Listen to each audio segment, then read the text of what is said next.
فتح خانہ پاکستان عمان کے زیر اہتمام مارکہ حق بیان و مرصوص کی تاریخی کامیابی کی پہلی سالگرہ کے موقع پر پروقار تقریب کا انعقاد کیا گیا، جس کی صدارت سفیر پاکستان ڈاکٹر سید نوید صفدر بخاری نے کی۔ اس یادگار موقع پر عمان میں مقیم پاکستانی کمیونٹی نے شرکت کر کے اپنے وطن سے محبت اور افواج پاکستان سے والہانہ وابستگی کا کھل کر اظہار کیا۔ تقریب کا آغاز کمیونٹی ویلفیئر اتاشی حافظ عبدالمنان نے تلاوت کلام پاک و نعت رسول مقبول صلی اللہ علیہ وسلم سے کیا۔ بعد ازاں ڈپٹی ہیڈ آف مشن بلال حسن نے صدر پاکستان، وزیر اعظم اور وزیر خارجہ کے خصوصی پیغامات حاضرین کو پڑھ کر سنائے، جبکہ ڈیفنس اتاشی ضیاء الرحمان نے field marshal general Syed Asim Munir کا خصوصی پیغام پیش کیا۔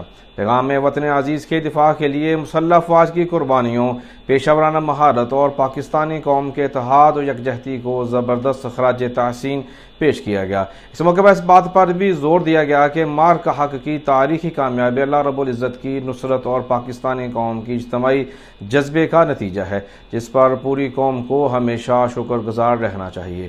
تقریب سے خطاب کرتے ہوئے سفیر پاکستان ڈاکٹر سید نوید صفدر بخاری نے کہا کہ پاکستانی قوم نے ہر مشکل وقت میں اتحاد، عزم اور یکجہتی کا عملی مظاہرہ کیا۔ انہوں نے مارکہ حق کو قومی تاریخ کا ایک اہم سنگ میل قرار دیتے ہوئے کہا کہ اس کامیابی نے قوم میں ایک نئی روح پھونکی اور پوری قوم بیان مرصوص کی عملی تصویر بن کر دنیا کے سامنے آئی۔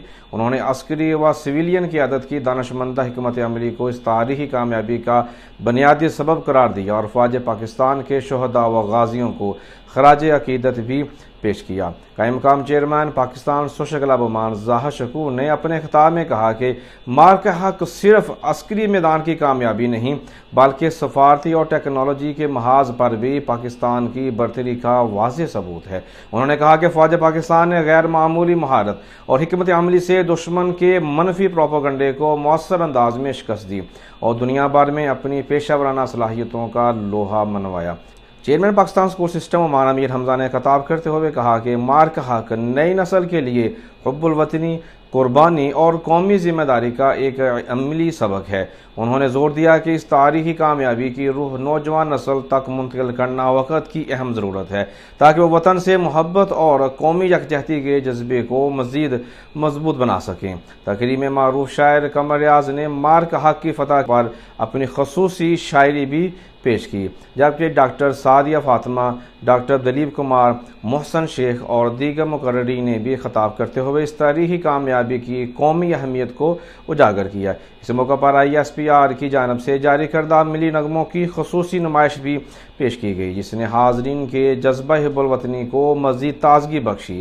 تقریب کے دوران مارکہ حق و بیان مرصوص کی پہلی سالگرہ کا یادگاری کیک بھی کاٹا گیا۔ تقریب اپنے اختتام کو اس عزم نو اور قومی یکجہتی کے اظہار کے ساتھ پہنچی کہ پاکستان قوم ہمیشہ اپنی مسلح افواج کے شانہ بشانہ وطن عزیز کے دفاع، استحکام اور ترقی کے لیے متحد رہے گی۔ اختتام پر پاکستان ہمیشہ زندہ آباد کے فلش گاف نعروں نے ماحول کو حب الوطنی کے جذبے سے بڑھ دیا۔ اللہ تعالیٰ ہمارے وطن عزیز پاکستان کو ہمیشہ امن و استحکام، ترقی اور سربلندی عطا فرمائے، آمین یا رب العالمین۔ خدا کرے کہ میری عرض پاک پر اترے وہ فصل گل جس سے اندیشہ زوال نہ ہو، یہاں جو پھول کھلے وہ کھلا رہے صدیوں، یہ خزاں کو گزرنے کی بھی مجال نہ ہو۔ پاکستان ہمیشہ زندہ باد، پاک عمان دوستی پائندہ باد۔